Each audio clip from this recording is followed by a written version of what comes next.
Hi, welcome to the Hurricane Utah Adult Religion class, sponsored by the Hurricane Utah North Stake of the Church of Jesus Christ of Latter-day Saints. I'm Mike Parker, and since 2008, it's been my privilege to be the instructor for this class. The Hurricane Utah Adult Religion class meets on Thursday evenings between September and May to discuss the scriptures, teachings, and history of the restored Church of Jesus Christ. If you live in or are visiting the Hurricane St. George area, I'd love to have you join us. Time and location are available on the class website.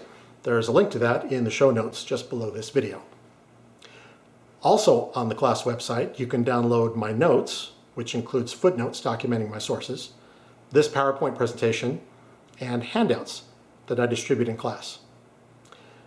Please note that this YouTube channel and the class website are not official sites of the Church of Jesus Christ of Latter-day Saints, the Hurricane Utah North Stake, or any other church unit or department.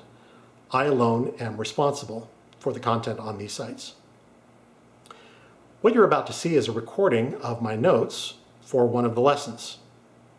If you enjoy this video, please click the like button and share it with a friend. And please feel free to subscribe if you'd like to be notified when new content is posted to this channel. My friends, the gospel of Jesus Christ is true. Joseph Smith was a prophet of God, and the authority and keys that he held are now vested in the First Presidency and Quorum of the 12 Apostles of the Church of Jesus Christ of Latter-day Saints. And most importantly, Jesus Christ is the Son of God and the Savior of the world. I hope you enjoy this lesson. This is the fourth of 5 lessons on the book of Isaiah. This lesson covers the portion of Isaiah that many scholars believe was written by Deutero-Isaiah, also called 2nd Isaiah. As I discussed in the first lesson on Isaiah, the traditional view is that the entire book of Isaiah was written by Isaiah, son of Amoz, between 740 and 701 BC. Doubts that the book of Isaiah was written by a single author may have been expressed as early as the 12th century AD. Western scholars have argued since the late 1700s that the book of Isaiah was written by multiple authors who wrote to different audiences in different periods of time. The primary reason behind this multiple authorship theory is that the vocabulary, style, tone, message, context, and assumptions of chapters 1 through 39 are noticeably different than those in chapters 40 through 66. Chapters 1 through 39 contain mainly messages of judgment upon Israel, Judah, and the other nations in the region. These oracles are highly critical of the sins of the people of Israel and Judah, and they focus on the threat they faced from the Neo-Assyrian Empire. Chapters 40 through 55 contain messages of peace, renewal, and comfort to the people of Judah who were in captivity. These chapters didn't just predict the Babylonian exile of 587 to 539 BC. They were written to a people who were already in exile and spoke words of comfort to them. Chapters 56 through 66, which I'll discuss in the next lesson, spoke to the outcasts of Israel who were being gathered to their homeland and were trying to rebuild the temple and their society in a land dominated by foreign people. At least 1/3 of the writings ascribed to Deutero-Isaiah were on the brass plates that Nephi took when he left Jerusalem after 597 BC.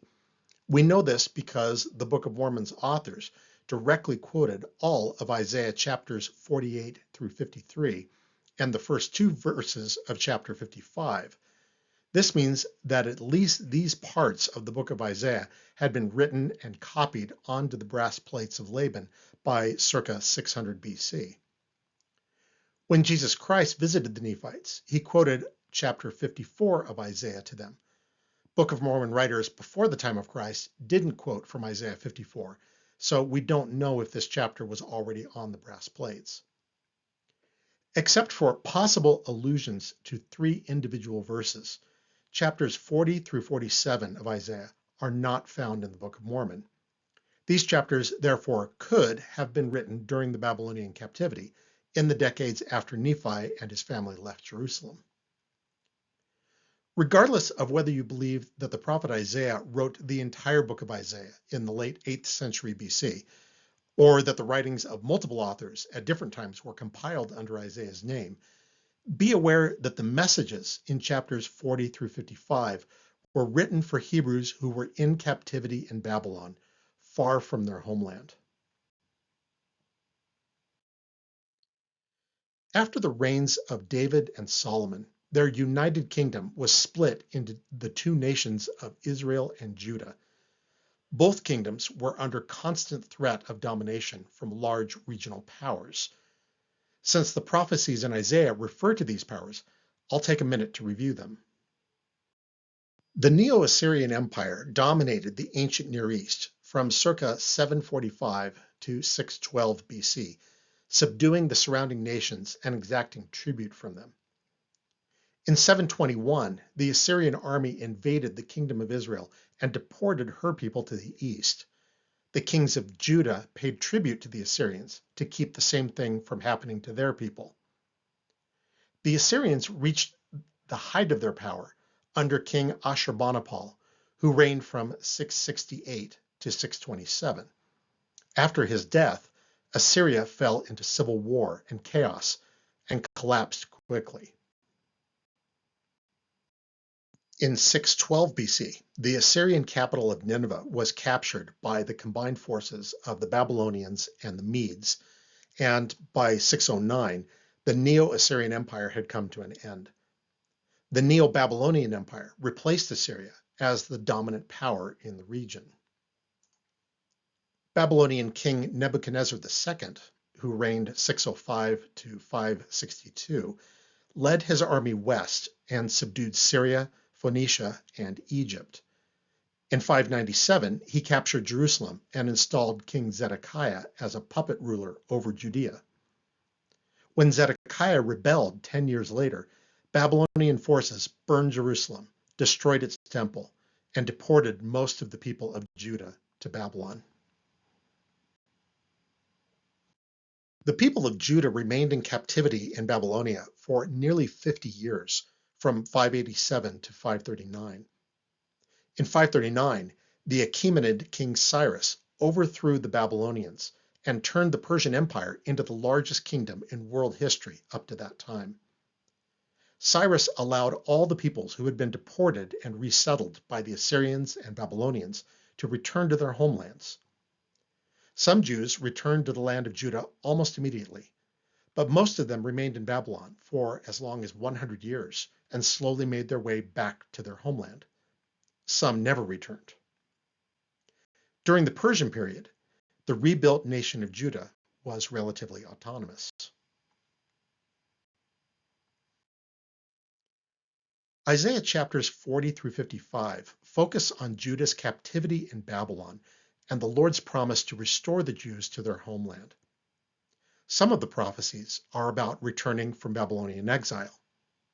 Others are long-term prophecies of the permanent triumph of Israel over all her enemies. The overriding message of this section is that the Lord will deliver his people because he is in control of the events of history.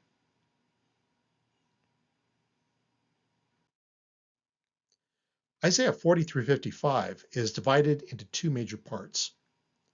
Chapters 40 through 48 focus on Judah's captivity in Babylon and the rise of King Cyrus, who would free the Jews and allow them to return to their homeland.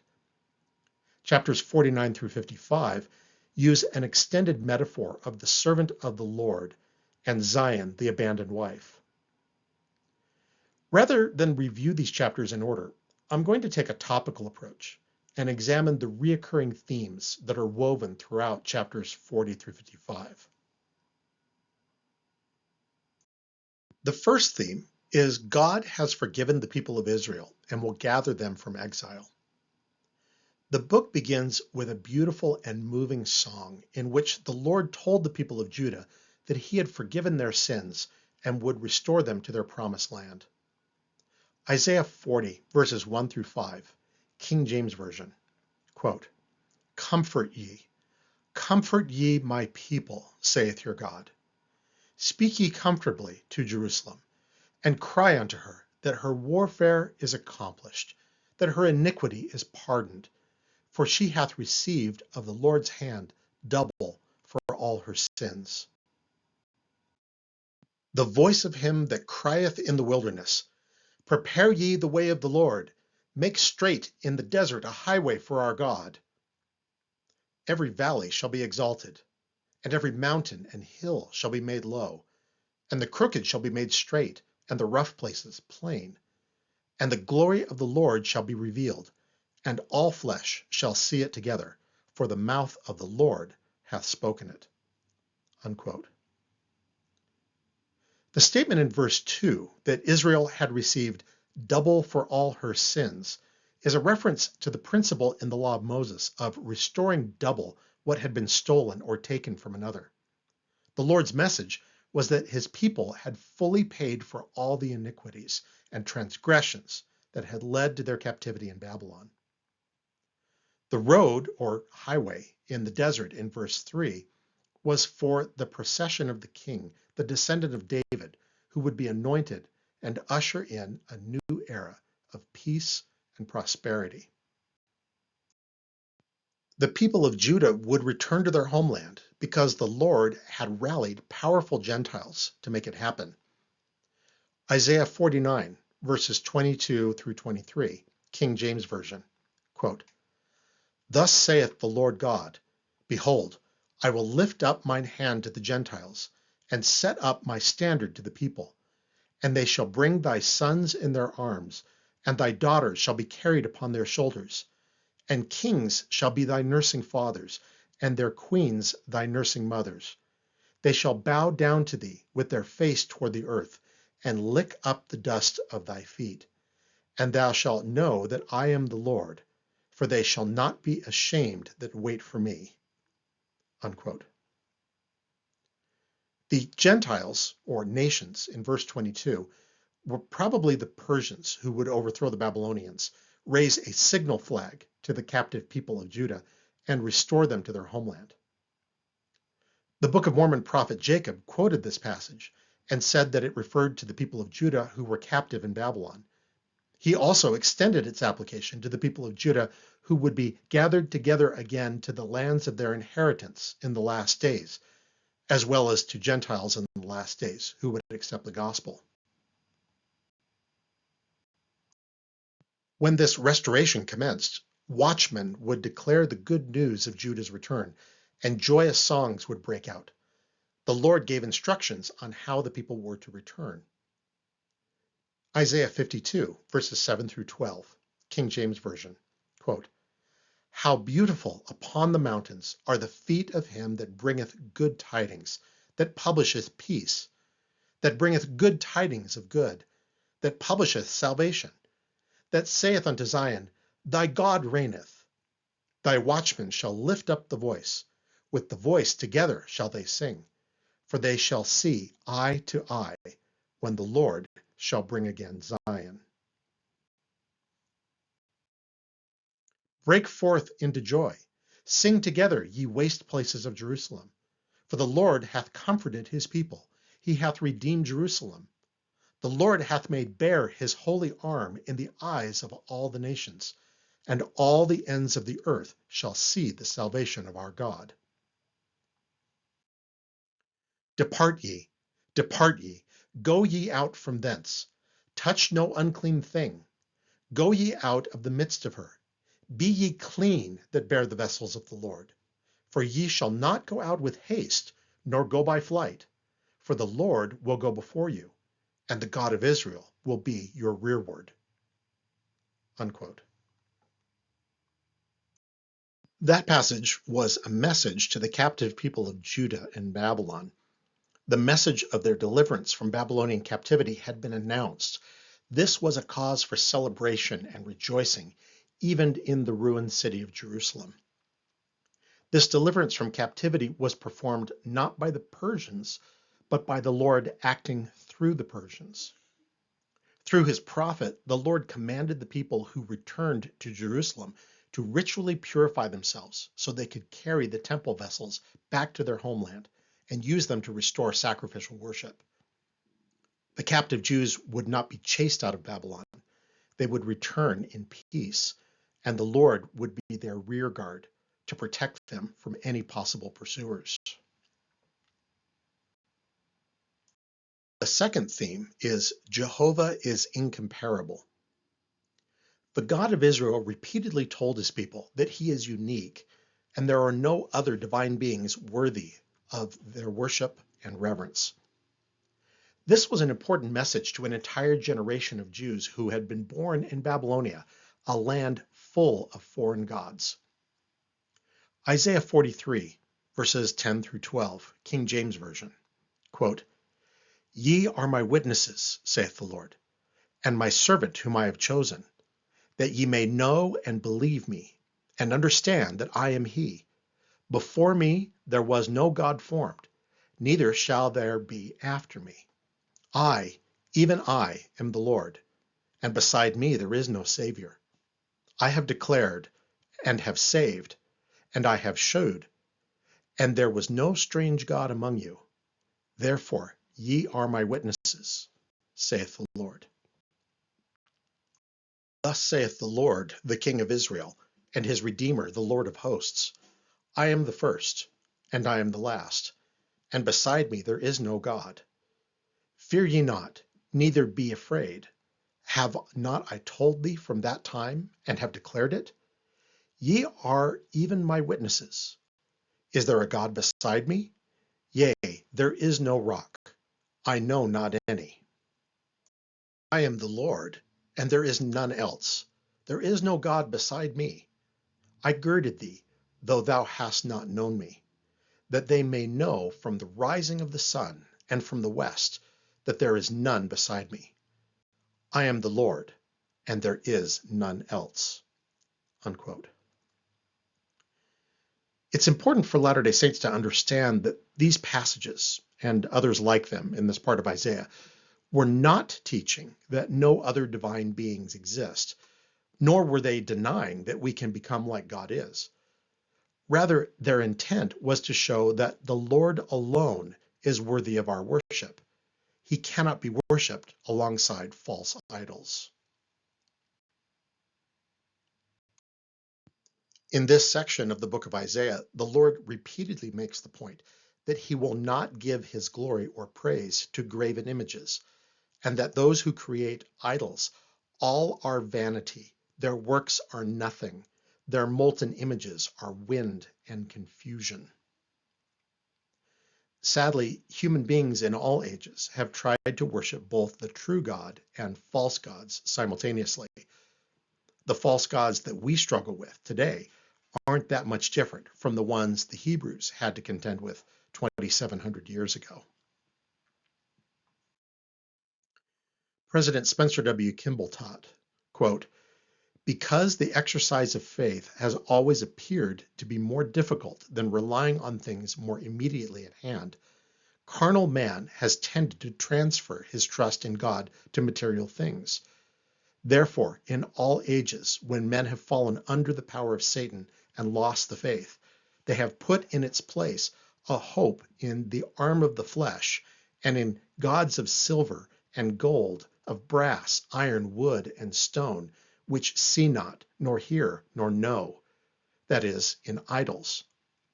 Whatsoever thing a man sets his heart and his trust in most is his God. And if his God doesn't also happen to be the true and living God of Israel, that man is laboring in idolatry." We must leave off the worship of modern-day idols and a reliance on the arm of the flesh, for the Lord has said to all the world in our day, "I will not spare any that remain in Babylon." Unquote. The third theme is the four servant songs. Four poetical passages revealed the mission of an unnamed servant of the Lord. In the first song, the Lord commissions his servant and endows him with the Spirit. The servant is humble and compassionate. In the second song, the servant is called before birth, prepared as the Lord's special hidden weapon to deliver the exiles of Judah.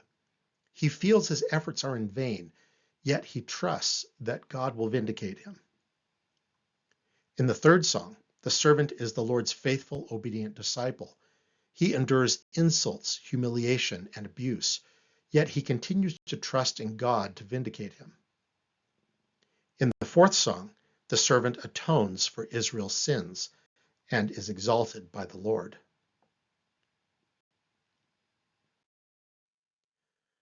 I've mentioned the Messiah in many of the previous lessons this year. Let's discuss the meaning of that term. The English word Messiah is translated from the Hebrew Mashiach. It appears 39 times in the Old Testament in 38 verses. In the King James Version of the Bible, it's translated 37 times as anointed and twice as Messiah. Mashiach is an adjective derived from the verb mashach, to anoint. In Greek, the noun is Christos, anointed one.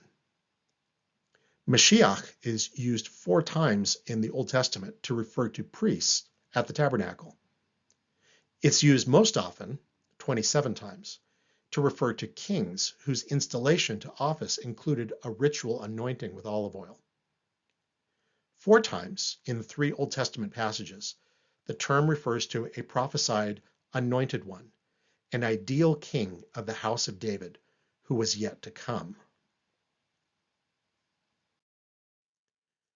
The concept of a future Messiah who was a descendant of King David is found in the Old Testament and in other Hebrew religious writings of that time, including the Dead Sea Scrolls.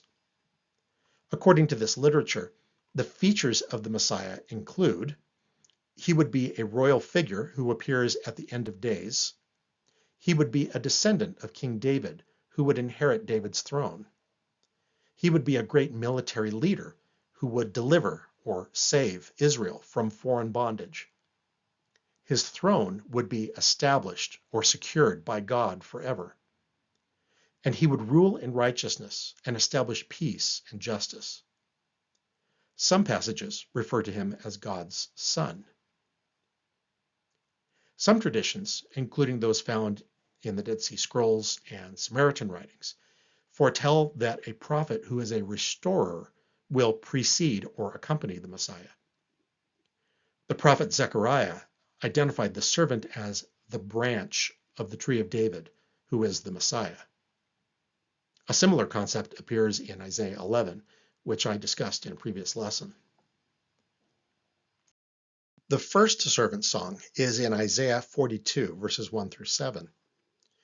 This song describes the servant's divine commission from God.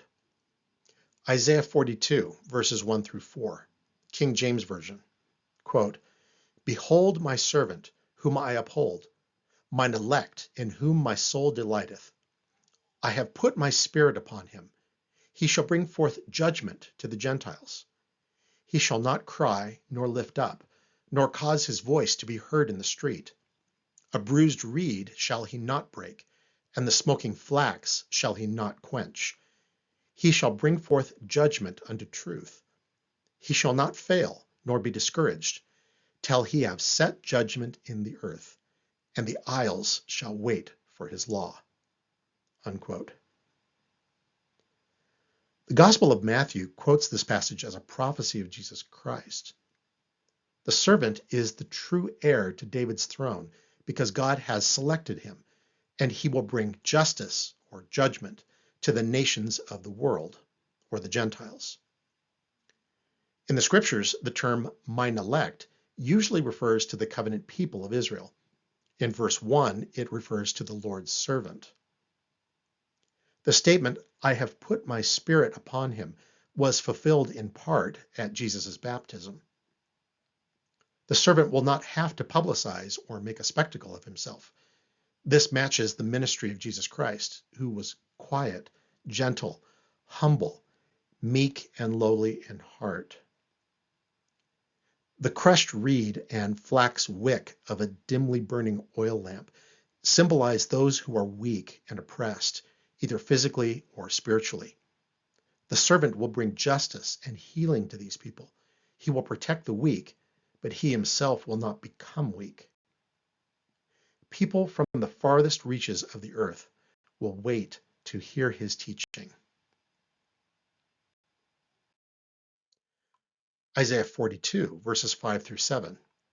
Quote, "Thus saith God the Lord, he that created the heavens and stretched them out, he that spread forth the earth and that which cometh out of it, he that giveth breath unto the people upon it, and spirit to them that walk therein.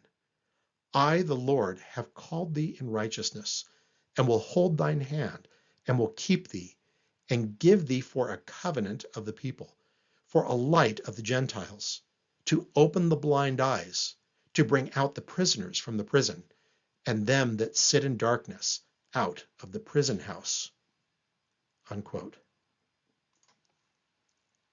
The servant is the fulfillment of the Lord's covenant with the people and the mediator of that covenant. Verse 7 describes him opening the eyes of the blind. This is both literal and metaphorical. People who are physically blind would be healed, and those who are spiritually blind will see the truth. The reference to prisoners would resonate with ancient Hebrew readers as a promise of restoration from their Babylonian captivity. It also applies to the Savior's mission to release people from spirit prison.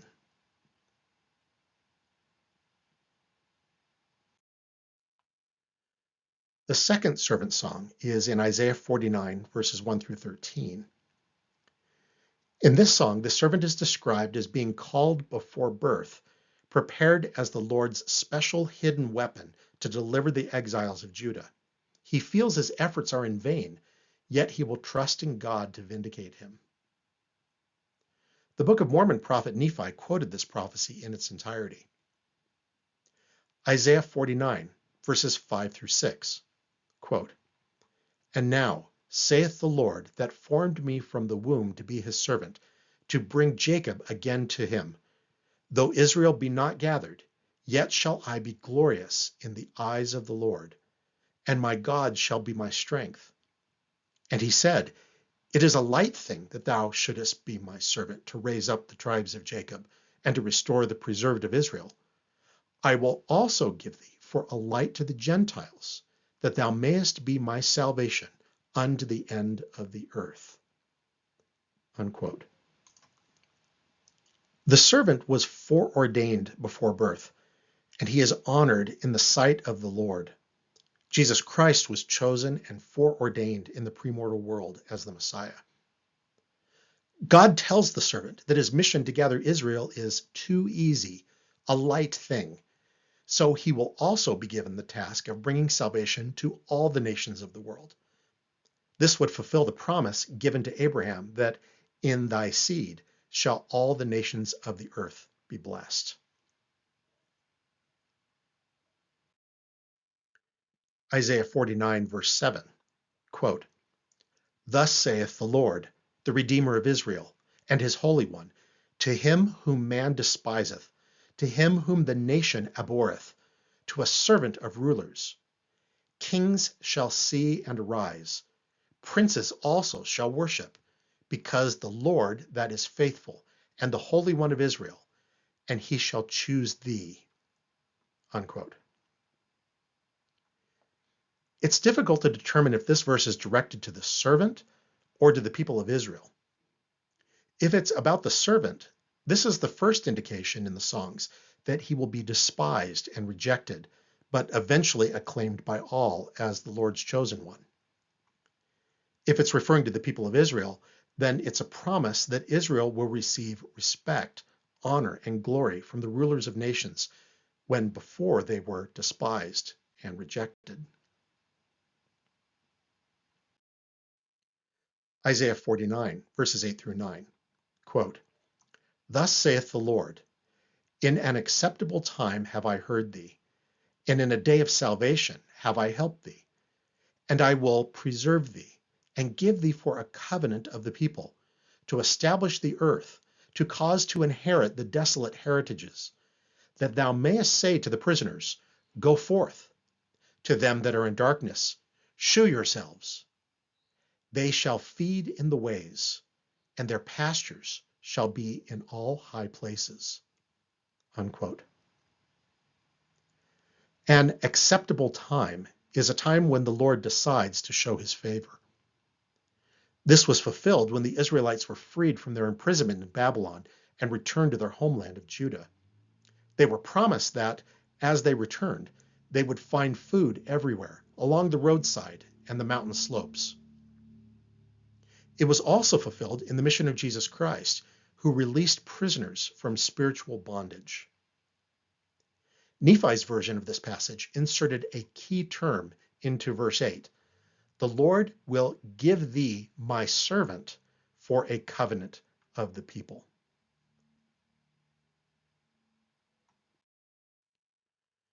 The third servant song is in Isaiah 50, verses 4 through 9. In this song, the servant is the Lord's faithful, obedient disciple.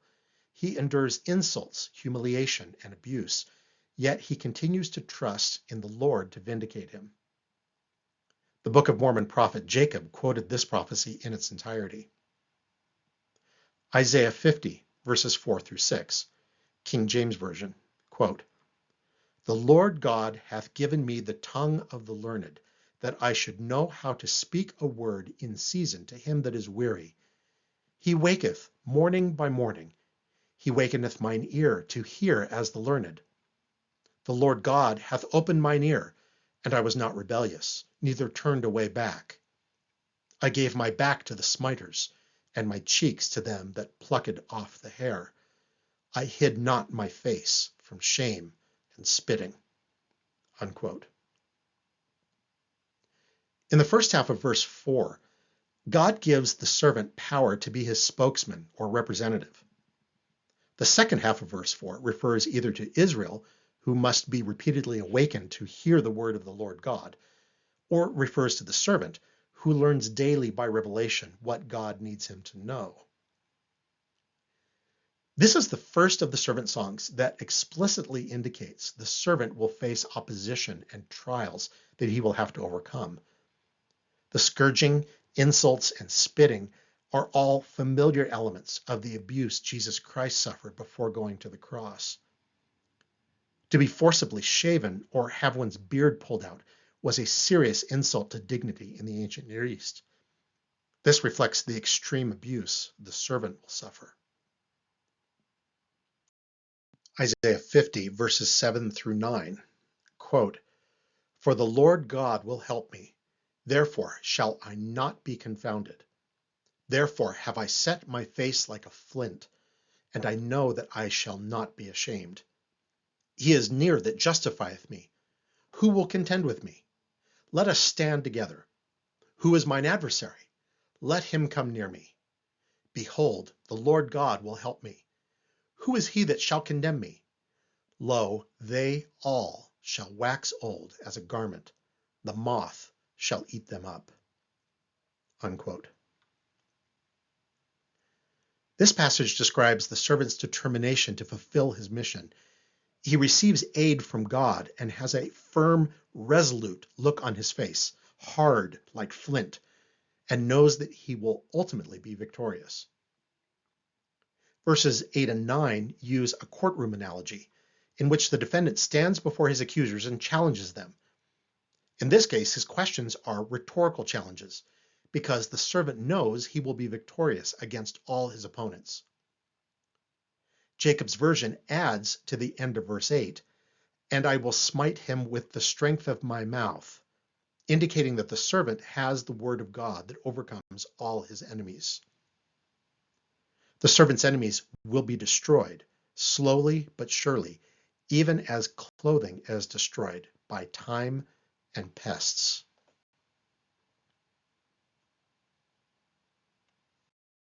The fourth servant song is in Isaiah 52, verse 13 through 53, verse 12. This last song is probably the most explicit prophecy of the mortal mission of the Messiah in the Old Testament. This passage is quoted or paraphrased in the New Testament 12 times by 6 different writers. The Book of Mormon prophet Abinadi quoted Isaiah chapter 53 in its entirety in his defense before the priests of wicked King Noah to defend his teaching that God himself shall come down among the children of men and redeem his people, and that he himself should be oppressed and afflicted. Jesus himself quoted from this prophecy when he taught the people of the Book of Mormon at the temple in the land bountiful. This song has 5 stanzas of 3 verses each. The first stanza affirms that the servant will prevail even though he is badly disfigured. Isaiah 52, verses 13 through 15, King James Version, quote, "Behold, my servant shall deal prudently. He shall be exalted and extolled, and be very high. As many were astonied at thee, his visage was so marred, more than any man, and his form more than the sons of men. So shall he sprinkle many nations. The kings shall shut their mouths at him. For that which had not been told them shall they see, and that which they had not heard shall they consider." I'll clarify some of the terms used in the King James Bible. To deal prudently means to act wisely. The Lord's servant would prosper or succeed. This repetition of synonyms, exalted, extolled, and very high, in the same verse, emphasizes the magnitude of the servant's coming exaltation. The astonishment of the people is their reaction of being horrified and appalled. This would be because the servant is so disfigured he no longer looked like a man from the abuse he received. The Hebrew verb yatseh, translated shall he sprinkle in the King James, can be understood in several ways depending on the context. Sprinkle is one possibility, if one considers it to refer to sprinkling blood in an act of purification. An alternative translation used by some modern English Bibles is spring or leap, in the sense of cause to leap or startle. Startle may fit the parallelism of the verse better. Kings shall shut their mouths because they will be speechless in astonishment. The second stanza declares that the servant will be ignored and rejected. Isaiah 53, verses 1 through 3, quote, "Who hath believed our report? And to whom is the arm of the Lord revealed? For he shall grow up before him as a tender plant, and as a root out of a dry ground. He hath no form nor comeliness, and when we shall see him, there is no beauty that we should desire him. He is despised and rejected of men, a man of sorrows, and acquainted with grief. And we hid, as it were, our faces from him. He was despised, and we esteemed him not." Unquote. The report in verse 1 is the one we just read in the first stanza. Few people believed who the servant said he was, or accepted him as God's representative. The arm of the Lord is a metaphor for his power and strength. The Lord is a warrior who bears his arm, takes up his weapon, and crushes his enemies. In the first line of verse 2, he is the servant, and him is the Lord. In other words, the servant shall grow up before the Lord as a tender plant. A tender plant is a shoot or a twig. This metaphor suggests that the servant grew up in insignificant circumstances. A carpenter's son from Galilee certainly fits that description. The second half of verse 2 is more easily understood if we translate it, quote, "He has no stately form or majesty that we should look upon him. There is nothing in his appearance that we should be attracted to him." Unquote. The idea behind this is that he didn't look special or different, so we didn't follow him. A man of sorrows and acquainted with grief is someone who experiences suffering and infirmity. The servant is like a diseased person who is shunned because he has a horrible, disfiguring illness. The third stanza proclaims that the servant will atone for the iniquity of God's people. Isaiah 53, verses 4 through 6, quote, "Surely he hath borne our griefs and carried our sorrows. Yet we did esteem him stricken, smitten of God, and afflicted. But he was wounded for our transgressions. He was bruised for our iniquities. The chastisement of our peace was upon him, and with his stripes we are healed. All we like sheep have gone astray. We have turned every one to his own way, and the Lord hath laid on him the iniquity of us all." Unquote. Here again in verse 4, we see the concepts of suffering and infirmity. We learned in verse 3 that the servant would be afflicted by these things. Now we find out that he would bear them on our behalf.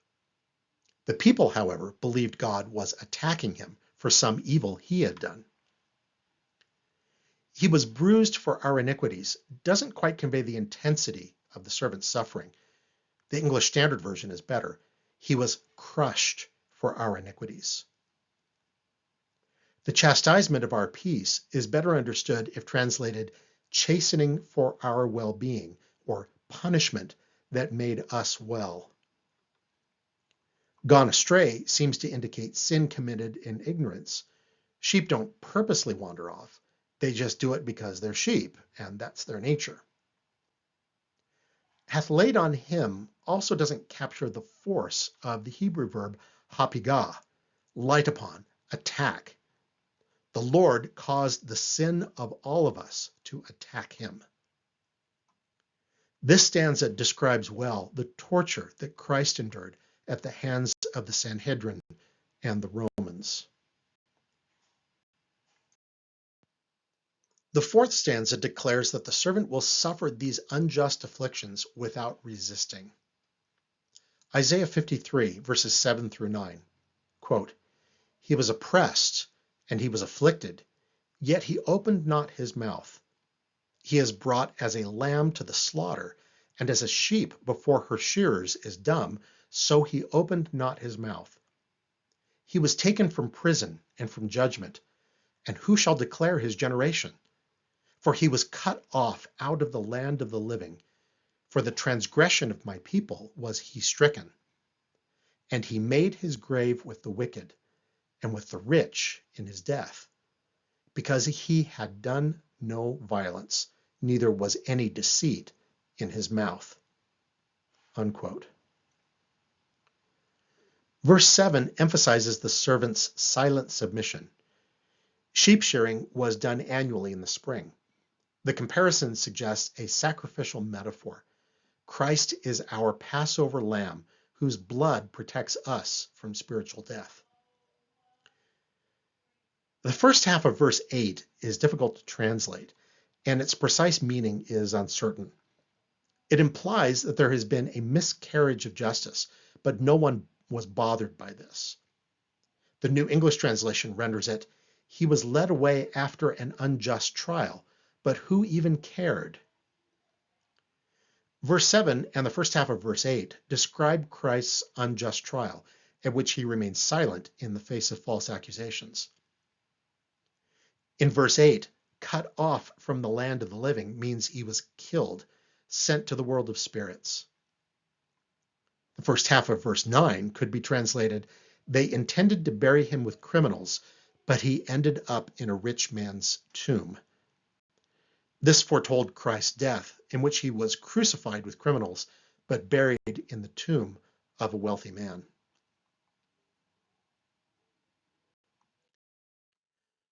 The fifth stanza proclaims that the servant will triumph over all his ordeals. Isaiah 53, verses 10 through 13, quote, "Yet it pleased the Lord to bruise him. He hath put him to grief.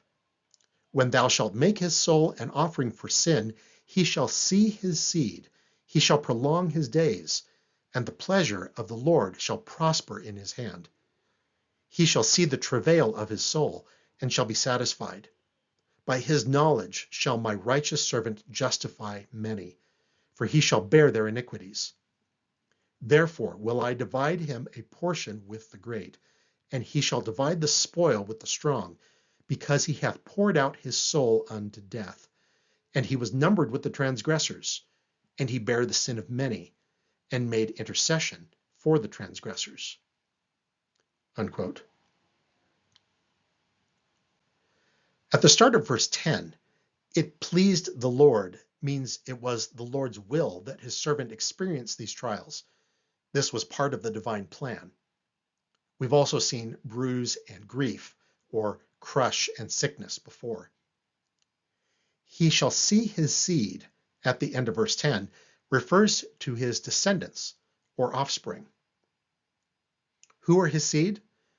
The prophet Abinadi taught that they are whosoever has heard the words of the prophets and hearkened unto their words, and believed that the Lord would redeem his people, and have looked forward to that day for a remission of their sins. At the beginning of verse 12, the Hebrew adjective barabim, with the great, means with the many, referring to a multitude. The servant has won the victory and divided the winnings, the spoils of his victory, with his people, those mentioned at the end of verse 10 and the end of verse 11. In the same verse, "he hath poured out his soul unto death," in Hebrew is literally, "he laid bare his life." In other words, he willingly submitted to death.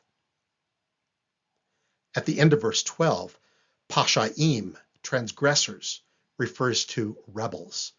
The servant intervened on behalf of his people who rebelled against God's commandments. Regarding Isaiah's servant songs, BYU professor D. Kelly Ogden wrote, quote, "Isaiah's poetic description of the servant teaches much about who Jesus was and about the purpose of his mortal ministry. Contrary to what was expected by many of the Jews in the meridian of time, who were looking for an invincible millennial Messiah to come in power and glory, the mortal Messiah Isaiah described would come from humble and obscure beginnings, would look like an ordinary man, and would suffer and die. In his first coming to earth, he came as a suffering servant. In his second coming, he will come as a reigning king.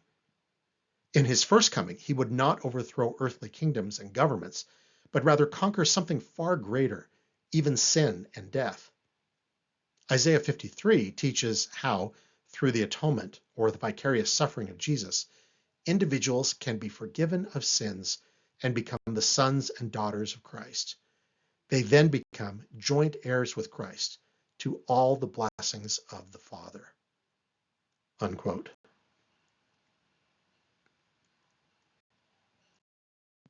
That concludes this lesson. If you enjoyed it, please click the thumbs up button and leave a comment below. Please subscribe if you'd like to be notified when new lessons are posted to this channel, and visit www.huarc.org to download these notes and this slideshow. The next lesson will conclude this study of Isaiah.